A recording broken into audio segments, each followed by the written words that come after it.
What's the first order of business going to be, other than this?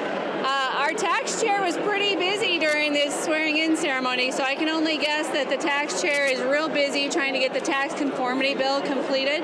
We've been working with the Senate and with the governor since the election to get matters expedited. So the tax conformity bill will be heard in committee tomorrow, and then the PRO Act, Protect Reproductive Options Act, will be heard in the Health Finance Committee on Thursday.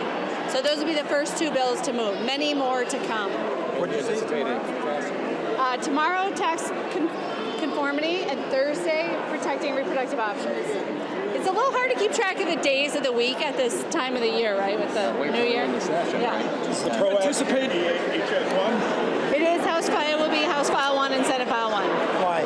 But it's very, I think that the electorate sent a really strong message to their elected leaders in the state of Minnesota that they value their reproductive freedom and bodily autonomy.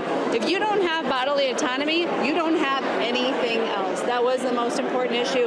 Another very important issue for the electorate was protecting our democracy, and that will be one of the very first bills to move, and it will move fast. We will ban conversion therapy in the state of Minnesota in the month of January. How fast, Madam Speaker, do you expect the reproductive bill to get through the House floor ultimately? I believe we have to go through 3 committees in both the House and the Senate, so Health, Finance, Judiciary, and State and Local Government, so as quickly as we can process through those committees and get it passed into law. Is part of your goal to prove that gridlock is over at the Capitol and have a lot happen in January? Yes, I leapt to my feet joyfully when the governor said at his inaugural ceremony yesterday that gridlock is over. It's no secret I had a wonderful working relationship with Senate Majority Leader Paul Gazelka. A little bumpier ride with Senator Jeremy Miller in the last year. Republicans were very confident in May of 2022 that they were going to have a Republican trifecta. And so, unfortunately, we had a $12 billion deal on the table that had been signed, the work had been done, and Minnesotans didn't get to have the benefit of that work. So we are really ready to go because, we were frustrated that that deal didn't ultimately make it to benefit the people of Minnesota. How early would you expect to sit down with the governor and the leaders from both majority and minority to just map things out? Well, I'm sure there's going to be a number of social events over the next couple of weeks. The governor entertains a lot at the residence in the first couple of weeks to get to know everybody. The great thing is I know Senator Mark Johnson and Representative Demuth, and the majority leader and I have fantastic relationships with Representative Demuth already. We've had a lot of conversations, so I think everybody's ready to get going. I also think here in the House, we're really excited about Minority Leader Demuth, a new voice, and just I think things will be a little different. We will work very hard to be bipartisan. Of course, we have very different objectives. Her caucus is an anti-choice caucus. Our caucus is a pro-choice caucus. But in every circumstance where there is bipartisanship that we are capable of accommodating, we will accommodate that. How flexible are you going to be on remote voting? Well, the majority leader probably has a few words to say about that. Sure. So the Rules Committee is going to be meeting later this week, and that's going to be one of the big topics is how we're going to look at voting. We certainly want to allow participation from the public. We got a lot of positive feedback about witnesses being able to come testify from across Minnesota. When I was chair, we had folks calling in from the Iron Range and from southern Minnesota, and that was great. In terms of member participation, that's going to be something we're going to discuss in the Rules Committee and see where we can go forward. Will Social Security be part of tax conformity? Will it be handled separately? Social Security will be handled separately. It's definitely in the mix. Representative Dave Lislegard, I believe, is the chief author of that bill in the House. It's certainly a conversation we will continue to have. Along the same line, Madam Speaker, in terms of the tax conformity bill, is there room for Walls checks in that in any way, shape, or form? No, the tax conformity bill, really the people it makes the most happy are CPAs because it means that people won't have to file amended returns so that, when people are preparing their taxes, once they get all their tax documents at the end of this month, they will know what Minnesota's tax laws are for the calendar year that just finished 22. So the tax conformity bill will be really a lot of technical items that were in the tax conference committee report that was agreed upon but not passed last year. Issues like recreational marijuana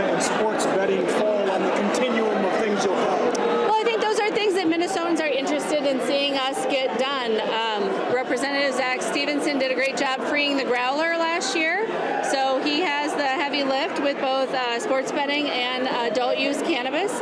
We will proceed very carefully with adult use cannabis. We take that very seriously. That's a major change in law, but Minnesota is ready. It is time. You stood with the governor this summer to talk about rebate checks, and you supported them. Then, what's it going to take for you for your caucus to get on board? Is it lowering the income threshold? What does he need to do to change it? I think what the governor said at his inaugural ceremony yesterday about eliminating childhood poverty was really important. I think there's a way for his brilliant new revenue commissioner and my brilliant tax chair to figure out something that's going to work that both addresses child poverty and helps return some of the surplus to Minnesotans. Speaker, do you envision it rolling in the THC edibles, addressing the THC edibles law into the marijuana legalization bill, or doing those on separate tracks to get one done first? That is really a question for Representative Zach Stevenson. So you don't. It could go either way. It's a little early. Do you have a ballpark figure for what a bonding bill might come in at? What are you shooting for? THC and legal. Let's do the bonding bill right away. We had an agreement. What about the bonding bill? I'll back up. Or should we go that way a little bit? You guys are falling over. Okay.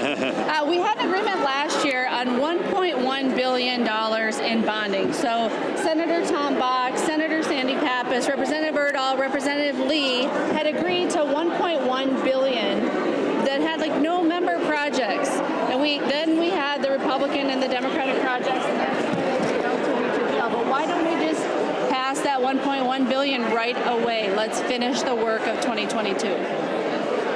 Why do they call you the Speaker of the House? I never get to talk, right? Just today. It's the only day that I talk, right?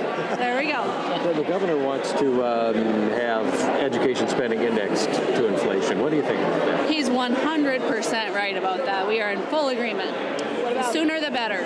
Free lunches, universal school. Absolutely. Children should not be hungry in school. It's pretty hard to learn when you're hungry. The vision that we share is that all children should show up to school in the morning, get off the school bus, go to the cafeteria, have some breakfast together, and then they should all go to lunch and have lunch together.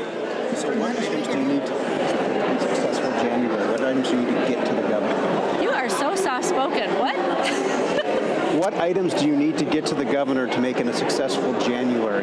Well, I think judging by the history of the Minnesota House and Senate, getting any bills to the governor in January is very successful, but we are going to get as many as we can, as fast as we can. The unmet needs groups are out in force, and the governor gave an expensive laundry list yesterday. Is there so much money in the surplus that you won't have to say no very often, or?